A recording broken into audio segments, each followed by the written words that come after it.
Lo importante de esto, cómo se forma la empresa jurídica, ya lo dijimos, lo importante es definir que cuando nosotros hablamos de persona natural, uno hace inicio de actividades con su RUT, con el RUT que se le entrega cuando nace. Y que para poder hacer inicio de actividades simplemente necesita el carnet de identidad, un certificado de arriendo, un certificado de propiedad de la empresa, si es que es dueño, perdón, del terreno donde está o de la casa, o si se lo cedieron. Todo eso es notarial. Con el contrato de arriendo, donde hay dos personas, que una que arrienda, un arrendatario y un arrendador, también tiene que ser legalizado ante notario. El certificado de cesión de la propiedad para que la pueda utilizar esta persona también tiene que ser notarial. Y por supuesto, si uno es dueño, uno tiene que llevar la escritura social donde dice que uno es dueño de esa casa. ¿Sí? Con eso y con el carnet de identidad uno puede hacer inicio de actividad directamente en el servicio de puesto interno. En cambio, cuando uno va a abrir una especie de sociedad comercial, aunque sea individual o aunque sea con más personas, requiere una escritura social. Esta escritura social se la puede encargar un abogado o la puede hacer en empresa en un día, que son los portales del Estado. Pero obligatoriamente tiene que ser después legalizada por un notario, y después que se legaliza por el notario, esta tiene que ser inscrita en el conservador de bienes. El conservador de bienes además te va a generar un extracto, te va a generar certificados de vigencia de la misma empresa. ¿Por qué? Porque esto te lo van a pedir ante cualquier tipo de trámite, ya sea comercial, ya sea jurídico, ya sea que ingrese otro socio, ya sea que haya una ampliación de giro.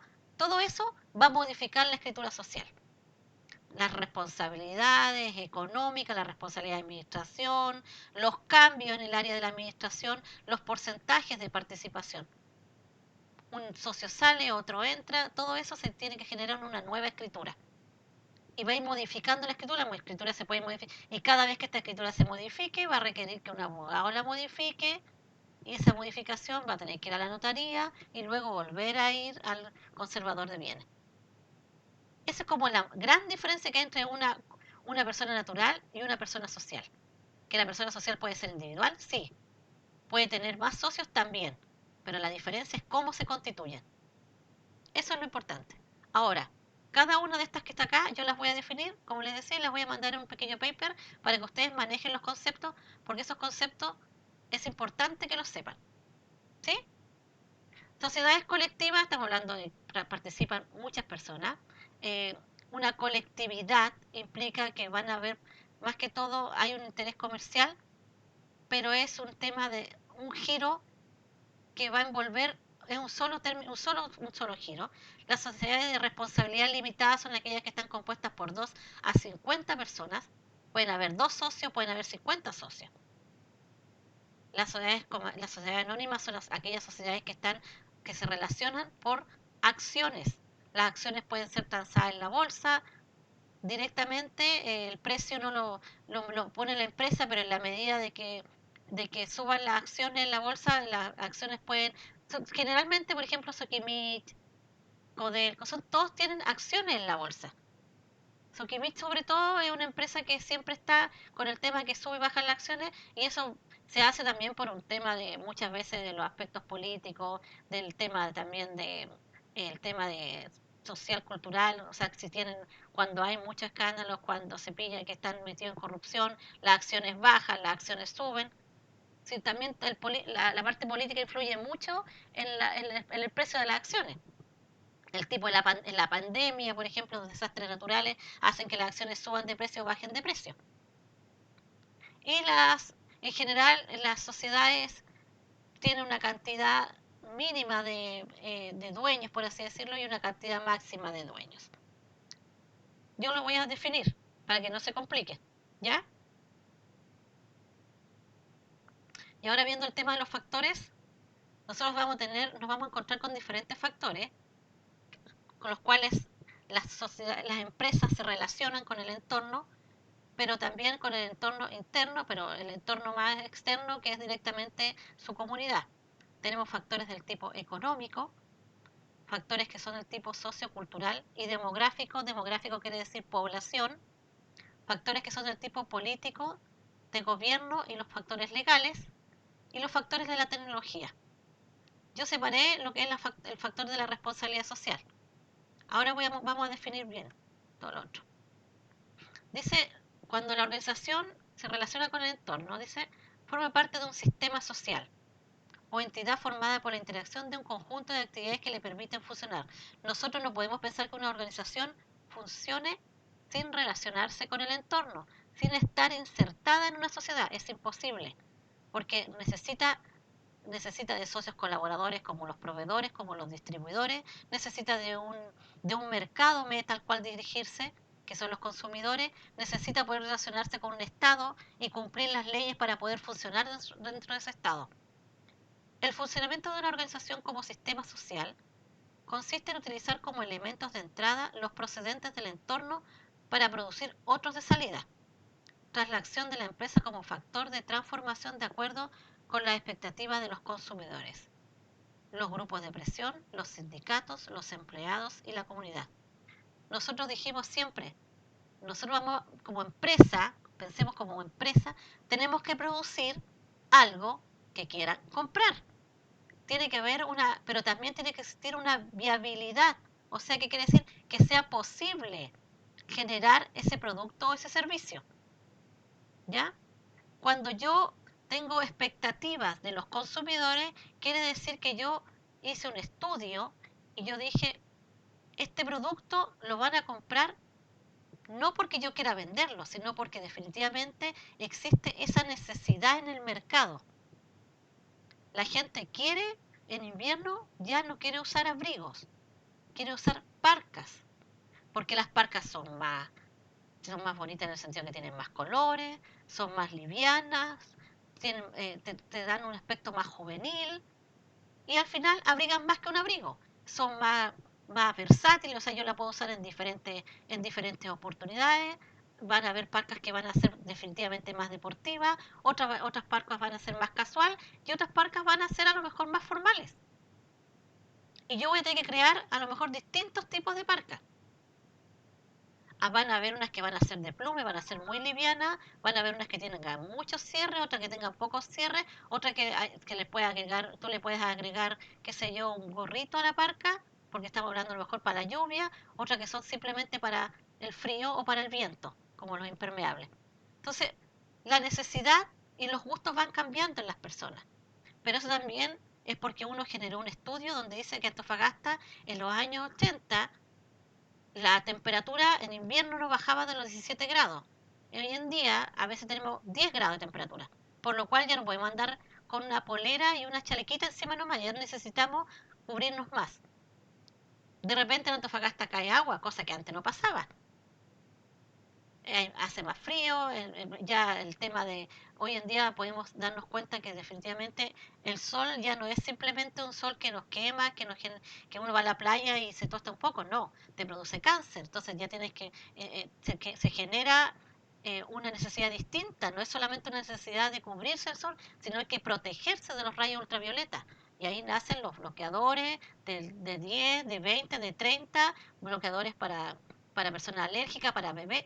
Eso es la relación con el entorno, es la investigación que se genera de acuerdo a los gustos de las personas, de acuerdo a las necesidades, cómo van cambiando, de acuerdo al entorno mío, en el mismo sentido de cómo se va evolucionando incluso el tema del medio ambiental, ya sea por culpa de nosotros o algo natural.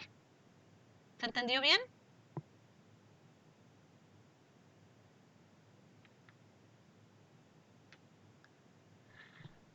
Acá hice un esquema donde la organización se relaciona con el entorno y el tema de la escasez de los recursos, que ya lo habíamos visto, cómo los recursos son escasos y las necesidades son ilimitadas.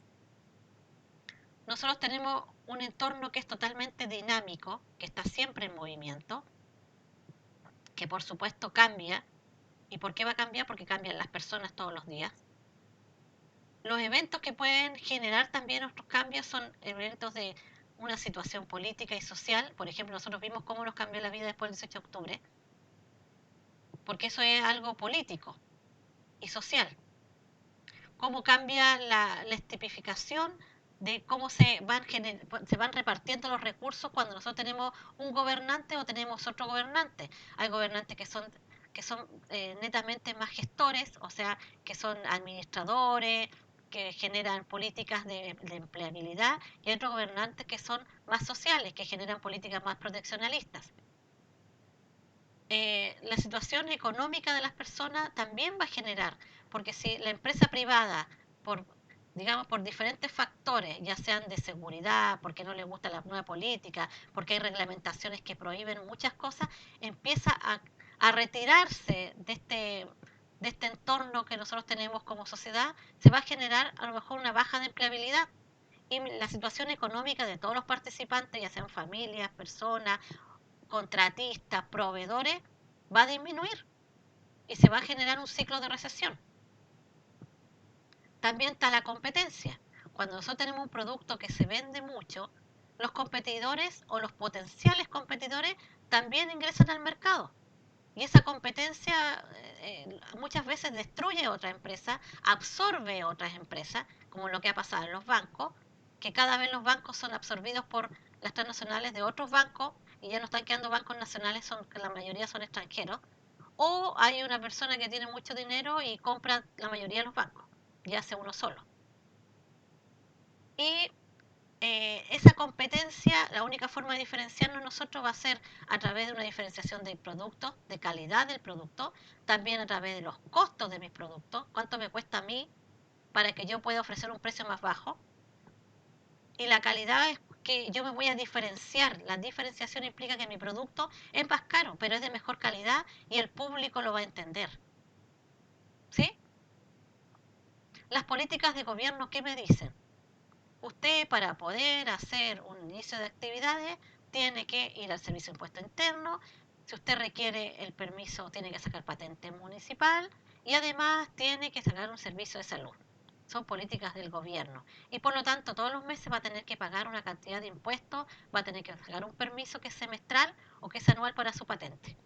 Y además de eso va a tener que mantenerse con reglas, porque si lo revisan, lo fiscalizan y usted no cumple esa regla de sanidad, su negocio va a ser clausurado. Eso es. Y el tema de las tecnologías. Nosotros sabemos que las tecnologías avanzan todos los días. Nosotros cada vez somos más apegados y requerimos con mayor urgencia el tener tecnología, no solamente en el área de la información y la comunicación, como estamos ahora, sino que las tecnologías en el área de la investigación, del desarrollo, de la salud, de los medicamentos, de los alimentos. Todo eso implica tecnología. ¿Consultas, chicos? ¿Alguna?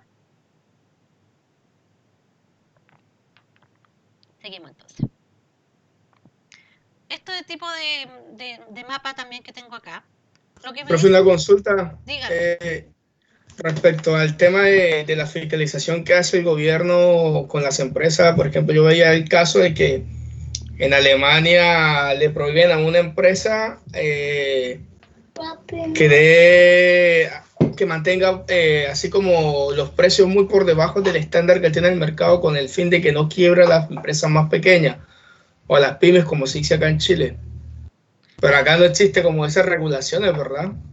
Lo que pasa es que acá existe un piso mínimo donde tú puedes, si, no existe esa regulación, o sea, si una empresa quiere destruir a otra empresa por una guerra de precios, va a bajar hasta que la otra empresa va a decir yo no puedo competir ese precio y se va a retirar del mercado. No, no existe esa regulación. Aquí se autorregula solo el mercado muchas veces. Eh, se fue generando, por ejemplo, en el tema de las farmacias, tuvimos que generar una ley antimonopolio porque no existía. En el caso de los confort, en el caso de los pollos. O sea, si tú te puedes dar cuenta, el gobierno actúa post, no antes. O sea, después de que la gente denuncia de que hay una Claro, investigación, como por por supuesto, presión, si por presión no, o si no, no no hay hay algo que nada. regule. No, no se regula. Si hay una investigación, estas fueron investigaciones periodísticas que se hicieron, donde los periodistas fueron meses de trabajo, donde ellos pudieron comprobar que efectivamente había un caso y que este caso podía ser llevado ante la justicia. Y ahí se genera la ley antimonopolio. y que dice los porcentajes de participación, la fijación de precio, la estandarización de los productos ofrecidos. Incluso va a generar la cantidad de productos que puede ofrecer una organización, una farmacia, por ejemplo, que stock tiene permitido de tener en inventario, porque una farmacia antes podía comprar todos los remedios y tenerlos en su bodega. Entonces tú ibas y esa farmacia generaba el monopolio porque ella tenía todo y podía poner el precio que quisiera. Ya no se puede. ¿Sí? En tema de la organización y el macroentorno, este mapa yo lo separé un poco porque apunta más directamente a la externalización, o sea, a lo que está fuera de la organización como tal. Pero es muy parecido al anterior porque hay políticas regulatorias, está la tecnología, está el tema de la comunicación y de la retroalimentación en lo social para poder investigar, y está el tema económico que ya lo expliqué en el tema de si es que hay desvinculaciones en pleno, desvinculaciones empresariales en el sentido de despedir a los trabajadores. Yo pongo varios tipos de, de mapas porque cuando yo les explico, les pido, desarrolle cómo está la organización, cómo se relaciona con el macroentorno, ustedes tienen que colocar alguno de estos. No todos, y no tampoco ninguno, porque si no ponen ninguno y me ponen 4 o 5 líneas, si tiene 10 puntos van a tener 5. Pero si ustedes ponen ya sea el mapa anterior, la organización y su entorno, o el macroentorno, y lo explican, como recién se lo expliqué completo en el otro lado, van a poder tener un desarrollo y van a poder llegar al puntaje. Desarrollar implica que yo puedo decir, hay una política de regulación. ¿Cómo esa política de regulación? Significa que la empresa va a tener que pagar impuestos.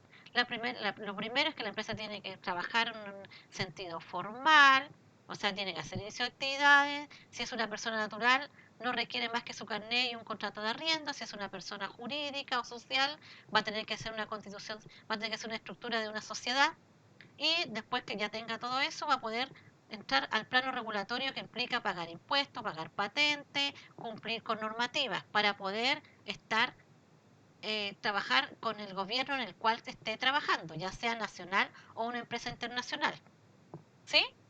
Y si hay tecnología, ¿cómo se desarrolla la tecnología? La tecnología va desde el punto de vista no sé, pues, de tener software para poder pagar la contabilidad, de tener computadores, de tener una buena internet, pero también de tener otro tipo de beneficios que pueden ser a lo mejor para los trabajadores, en el sentido de que ellos puedan acceder a una salud que, no sé, porque tengan un convenio con una buena clínica, en el sentido de a lo mejor fuera de la ISAPRE puedan tener un convenio especial que les permita, no sé, si tienen que viajar a Santiago, tener convenio con otras instituciones que tengan los más altos niveles de estándares de calidad en el sentido de los exámenes.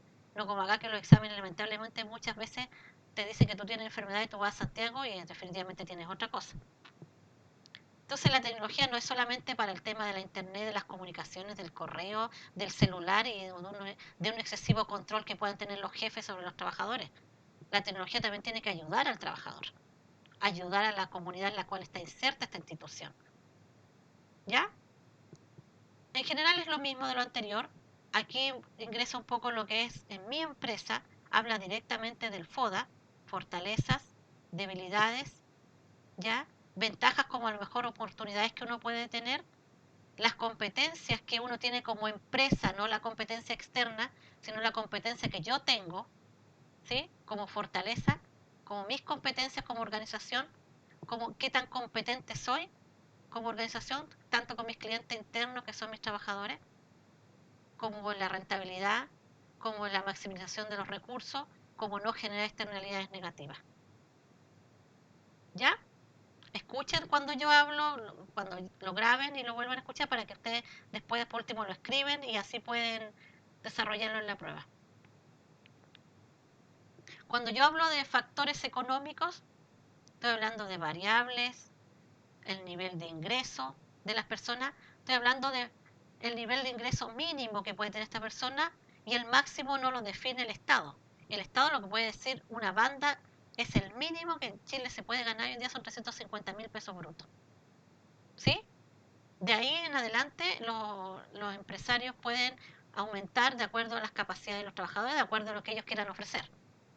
Estamos hablando de factores macroeconómicos como la inflación, o sea, cuánto aumenta el IPC mensualmente, cuánto suben los precios de los productos, la canasta que nosotros tenemos, cómo estamos en nivel de empleo o desempleo. Esos son factores económicos y macroeconómicos. ¿Ya? Cuando hablamos de factores culturales, demográficos, estamos hablando del cambio de los gustos de las personas. Definitivamente, ¿qué es lo que yo voy a ofrecer si hice un estudio de mercado acertado? A lo mejor voy a poder vender todo mi producto. Las tendencias, cómo está compuesta digamos, esta comunidad. Es una comunidad relativamente vieja, es una comunidad joven, adulta, es una comunidad del tipo, no sé, minera, a lo mejor por un tema de los turnos, por un tema de la constitución del empleo. Es una sociedad más comercial. Está compuesta, por ejemplo, en Europa, perdón, hay ciudades que son netamente universitarias, que ven puro universitario prácticamente, y el comercio está hecho para ellos, porque son puras escuelas de universidad. Entonces uno tiene que ver cómo se componen estos grupos que nos rodean para poder ofrecer un producto. ¿Qué tipo de conducta ética tienen estas personas? Son personas que lamentablemente van a tener una conducta ética muy reprochable, o sea, que yo no puedo dejar un celular enchufado porque al momento que me paro, el celular desaparece. O todo lo contrario, que yo puedo dejar un bien expuesto y llego y está en las mismas condiciones, que no se destruye tampoco los servicios o los espacios públicos como las plazas, los juegos, que no hay que estar cercando todos los servicios públicos porque si no se roban o se destruyen, todo ese tipo de cosas.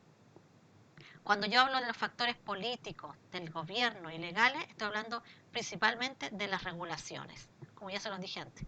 Todo lo que a mí me permite hacer un gobierno y lo que no me permite hacer frente como dentro de la sociedad como una organización.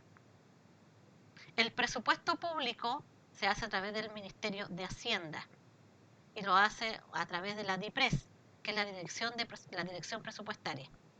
¿Y quién lo controla? La Contraloría. Ellos dicen lo que se puede hacer y lo que no se puede hacer con ese presupuesto público. Y los factores tecnológicos. Estamos hablando de la información, de la velocidad, la veracidad y la oportunidad de si es oportuna esta información, pero ¿a qué nivel? A nivel tecnológico. Estoy hablando a nivel de la internet, a nivel de poder llegar, de que sea de buena calidad, de que yo pueda estar haciendo clases en este momento a través de internet, de que yo pueda mandar un correo, de que yo me pueda comunicar paralelamente a lo mejor por mi celular, por WhatsApp, de que no se congestione, de que tenga una buena imagen, un buen audio. También estoy hablando de los factores tecnológicos en el área de salud, que cada vez todas las máquinas, los escáneres, tengan una mejor resolución, que me den diagnósticos asertivos, que los exámenes puedan tener laboratorios que efectivamente no generen contaminación. Está hablando del comercio electrónico, donde yo puedo comprar a China, yo puedo comprar a Estados Unidos a través de un clic y tengo la confianza de que ese producto me va a llegar, porque yo tengo que pagar por transferencia electrónica. ¿Sí? ¿Se entendió? ¿Consultas? ¿Alguna consulta, chicos? Parece que se entendió bien. Ya. Cuando yo hablo de la organización y la responsabilidad social empresarial que hay, la RCE, dice, las organizaciones deben tener la capacidad para relacionar sus operaciones, ¿ya? Y sus políticas con el ambiente social, de tal forma que resulte mutuamente beneficiario para ella y para la sociedad. ¿Sí? Entonces estamos hablando de una capacidad de relación positiva, donde yo voy a producir un bien o un servicio, pero esta producción va a tratar de ser lo menos negativa, va a generar, ojalá todos los impactos que pueda generar en un mínimo sean negativos y en un máximo sean positivos. Que no existan externalidades negativas, ojalá pudiera ser, es imposible, siempre existen daños colaterales, pero que estos sean mínimos. Y que el hecho de poder generar empleo en una comunidad, de poder generar desarrollo, no significa que esta comunidad quede para siempre contaminada, para siempre con enfermedades que son muy difíciles de poder revertir. Idealmente, una organización con un buen desempeño desde esta concepción tendría como consecuencia la maximización del beneficio económico y así la minimización o eliminación de sus externalidades negativas, poniendo en énfasis la responsabilidad de la organización ante todos los grupos de interés, ya sean sus empleados o colaboradores, las familias de ellos, la comunidad y la sociedad, y no solo ante sus accionistas o propietarios. Lo mismo que dije antes. ¿Algún comentario? ¿O está clarito? Parece que está. Recuerden que la responsabilidad social empresarial implica que yo tengo que maximizar beneficios, pero no por eso voy a tener que generar puras externalidades negativas. O sea, sería ideal que fuera beneficioso para ambos, tanto para la sociedad como para el empresario. Profe, pero acá en Chile igual existe como una ley de protección ambiental para la empresa, porque generalmente siempre como que se escucha como esa pelea, no sé, que contra la termoeléctrica o cosas así, o se le da más facilidad a la empresa en ese aspecto. O sea, obviamente, lo mismo que pasó anterior con la ley antimonopolio, todo esto tuvo que nacer porque los grupos ecologistas empezaron a generar evidencia de la alta contaminación, del perjuicio que puede generar lamentablemente una termoeléctrica, que la necesidad imperial de ese sector urbano o rural era generar empleo, porque a lo mejor hay comunidades, hay regiones que tienen una tasa de desempleo muy alta. Entonces, claro, la termoeléctrica llegaba con la solución del empleo, pero ¿usted sabe lo que significa hacer un embalse o no?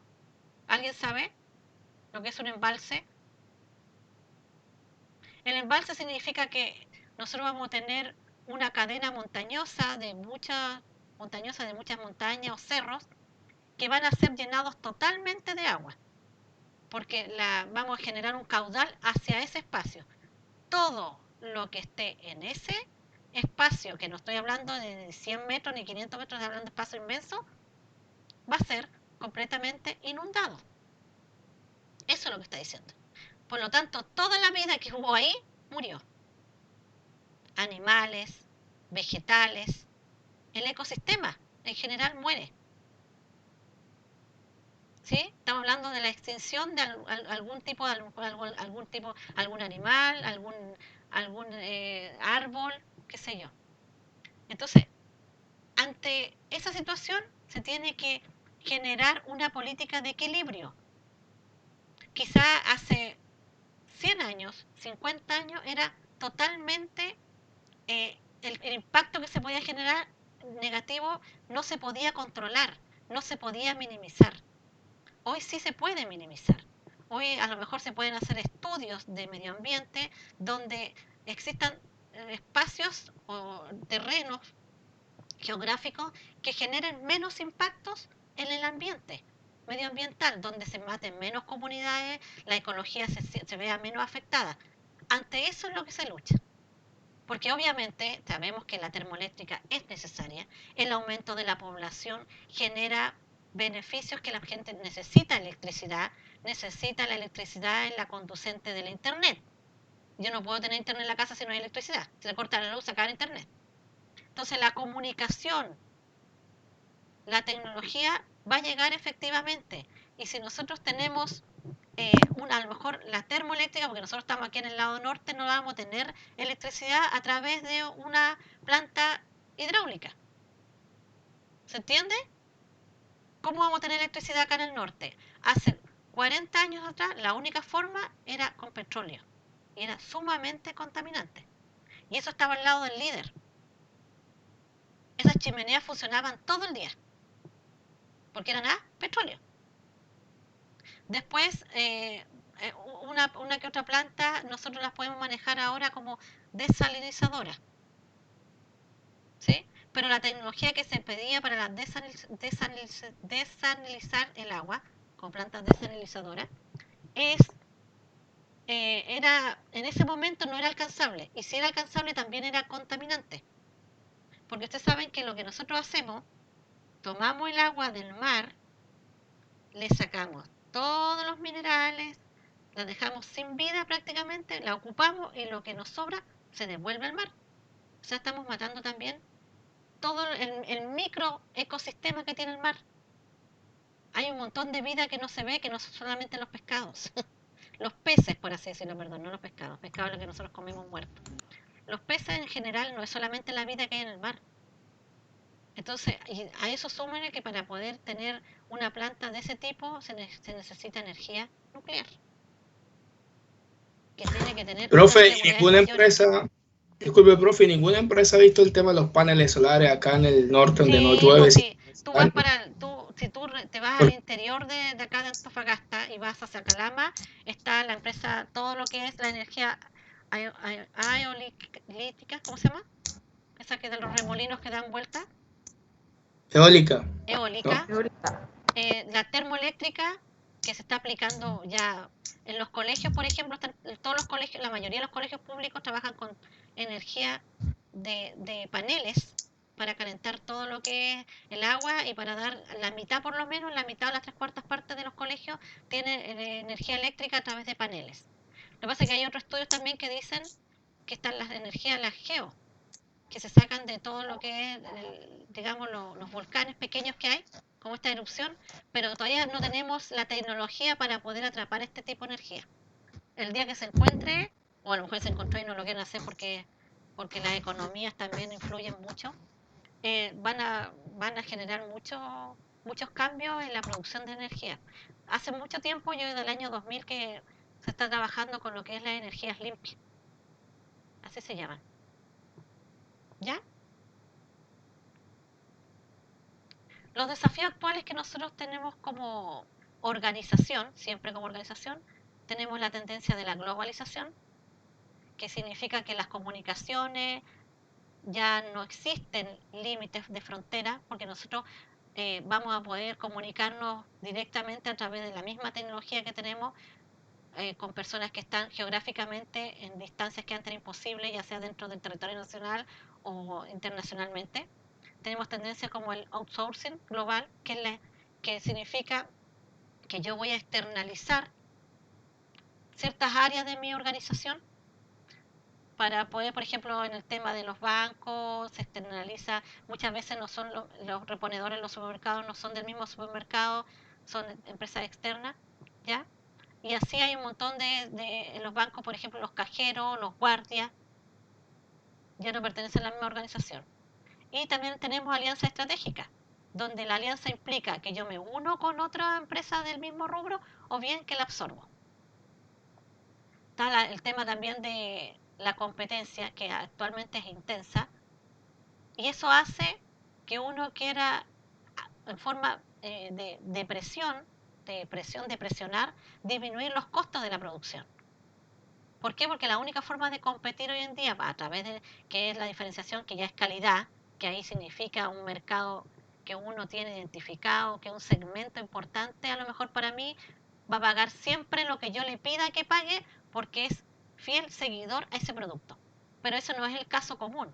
En general, el caso común es que uno siempre compra cosas que son definitivamente más económicas que otros y uno dice, ah, pero si es lo mismo, sobre todo la vestimenta, el jeans es un jeans, total uno lo compra y la temporada es tan corta que va a pasar de moda y el otro año no se va a usar este tipo de ropa, se va a usar otra, entonces uno no está dispuesto a pagar ni 50, ni 80, ni 100 mil pesos, uno quiere pagar que a lo mejor 15 mil, 20 mil o espera simplemente las liquidaciones, las promociones.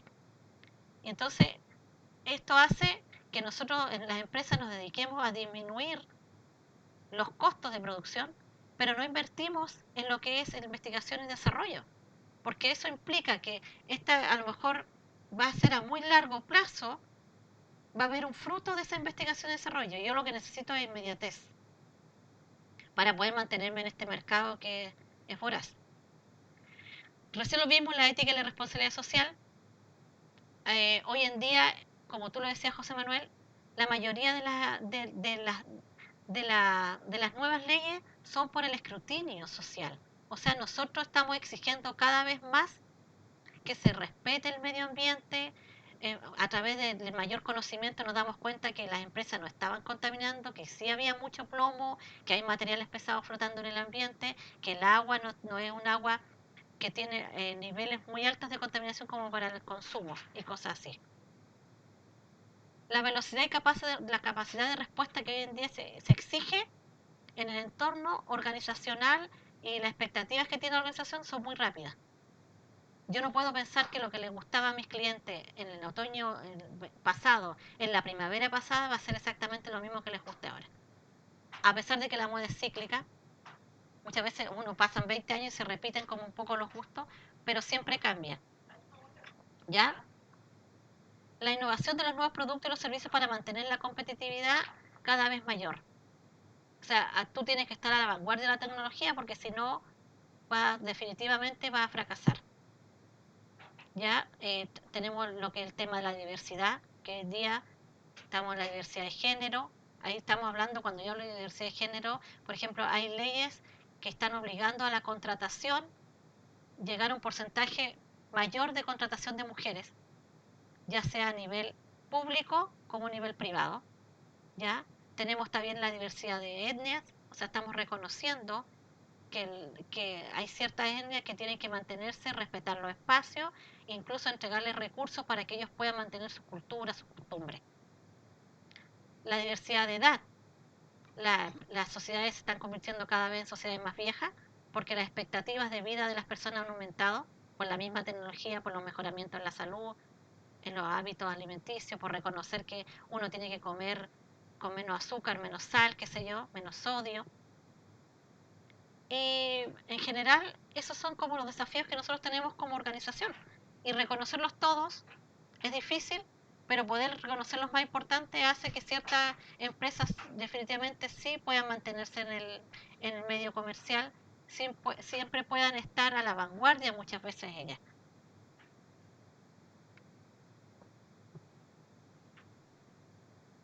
Cuando yo hablo acá del desempeño y de los resultados de las organizaciones, principalmente apunto a lo que es la eficiencia y a lo que es la eficacia. Cuando yo hablo de eficacia, ¿por qué yo digo grado en el que una organización fija correctamente sus metas y las alcanza? Yo cuando soy eficaz, yo lo que implica es que yo voy a alcanzar los objetivos. Los voy a alcanzar a lo mejor equivocándome, generando a lo mejor cada vez un mejoramiento a través de un estudio, de un, qué sé yo, de una serie aprender. Me equivoco, lo mejoro y lo vuelvo a hacer mejor. La eficacia implica que yo voy a lograr el objetivo, la meta, no con la mayor eficiencia. La eficiencia implica que yo voy a hacer voy a ocupar la forma más óptima mis recursos. Que la cantidad de recursos que yo voy a utilizar son los que definitivamente van a marcar la diferencia frente a otra organización. Yo soy una persona que ocupa de la mejor forma y de la forma más, a ver, ¿cómo decirlo para no repetir, eficiente, más óptima mis recursos? Yo necesito, para ser eficiente, minimizar el error. Porque la forma que yo minimizo el error, garantizo una mayor cantidad de utilidades, una disminución en los costos y un aumento en la rentabilidad. Por eso dice la cantidad de recursos utilizados para alcanzar las metas de la organización. ¿Qué recursos? El mínimo de recursos. Si yo cada vez soy más óptima en utilizar esos recursos, aumento gradualmente y efectivamente y demostrablemente mis recursos económicos, las utilidades de esa organización. Cambio, la eficacia me dice, sí, también estructurado tu objetivo, lograste las metas. Ahora, ¿a qué costo? Esa es la diferencia. Eficiente es el que hace bien las cosas con el mínimo de recursos. Eficaz es el que simplemente las hace. Y aquí hay un modelo que se conoce como el modelo del iceberg, que implica que hay cosas que están bajo el iceberg que no se ven. Por ejemplo, en el aspecto de las empresas, podemos decir que son emociones, que son las relaciones informales en general, la motivación que tenga el trabajador por estar, la pertenencia que tenga él, que se sienta pertinente o que se sienta que pertenece a esa organización, la confianza, las mismas frustraciones, se hacen en general son cosas más personales que no se ven. Y los elementos que sí los podemos ver que están sobre el iceberg son los elementos más técnicos, más racionales, como la tecnología, como la contratación de los del personal, perdón, en sí todo lo que está archivado, todo lo que es demostrable. Cómo yo puedo describir un cargo, cómo yo puedo, a través de esa descripción de cargo, puedo generar una escala de salario, de remuneraciones, los presupuestos que se hacen para los diferentes departamentos, la jerarquía, el organigrama, etcétera. Todo lo que está sobre el iceberg son los elementos racionales, son los elementos estructurados, los elementos comprobables. Y lo que están bajo el iceberg son los elementos que nosotros, más emotivos, más del área de la comunicación, de la interrelación, de la adaptación, del trabajo en equipo. Son las habilidades blandas que uno puede tener. ¿Se entendió? ¿Alguna consulta? Ya. Y vamos a ver que hay unas diferencias y una semejanza en lo que era un poco la empresa tradicional y cómo va evolucionando hoy en día la organización. Antiguamente nosotros hablábamos de que el trabajo era específico. O sea, tú te sentabas en un escritorio a hacer un trabajo y ese trabajo lo ibas a hacer siempre. Prácticamente tu trabajo estaba diseñado y tenía bandas de acción. O sea, tú podías hacer desde esto hasta esto otro. Y la idea es que tú terminabas tu trabajo y ese trabajo terminado a lo mejor servía para que otro departamento pudiera hacer la otra actividad. Hoy en día los trabajadores son más multifuncionales y demuestran muchas capacidades de trabajar porque como hay una globalización, hay una interacción mayor, la empresa tiene más movimiento, requiere de respuestas más inmediatas. Y eso genera que la persona tiene que tener más capacidades de relación y ser multiactivo muchas veces. Eso era en cuanto al aprendizaje. En cuanto a las compensaciones, o sea, los sueldos, los beneficios, antes era simplemente por jerarquía. Ahora se vuelve a generar la competencia de este trabajador. Ya el compromiso que él demuestre, o sea, hay un compromiso mutuo y hay un compromiso de reconocer de la empresa al trabajador para que éste pueda tener una mayor compensación y a lo mejor también un aumento de sueldo otra vez o se genera un bono por la producción, se genera un bono por la responsabilidad del trabajo o un ascenso.